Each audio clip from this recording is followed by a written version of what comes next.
Well, the deadline to register to vote in the November midterm election is coming up on Sunday, only about 5 days away. News 19's Nate Stanley is on your side with information you need to know if you plan to cast a ballot.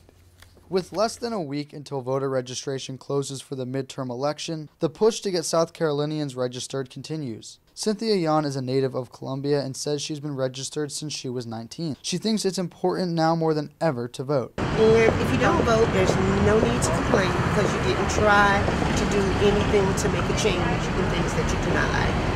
Fairfield County Director of Voter Registration and Elections, Debbie Stidham, notes that since there are many ways for people to get registered, she's seen registration numbers pick up, especially with the ease of online registration. Registering in person is also a popular option. They'll need to show a photo ID, and then they'll need to give us their address. They'll have to put down their social, their current address.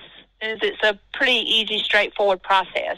If you plan to register in person at a local elections office, the deadline is October 7th. If you want to virtually, that deadline is October 9th. And for those wishing to submit their registration by mail, your envelope must be postmarked by October 11th. In South Carolina, mail, online, or in person are the options for registering to vote. Erin Hare works as the Voting Outreach and Policy Coordinator for Disability Rights South Carolina. You know, if I'm a wheelchair user and I go to a precinct that's at the top of a hill with no sidewalk, and I only have one day to vote, and I go and I can't get in the precinct, I've been fully disenfranchised. Over the next week, Hare and her team will work to bring opportunities to register for those who are disabled. For Yan, it doesn't matter what avenue you take. She says voting should be a priority for anyone and that it starts with a registration. Make your voice be heard, have choices and things that will go on in your city.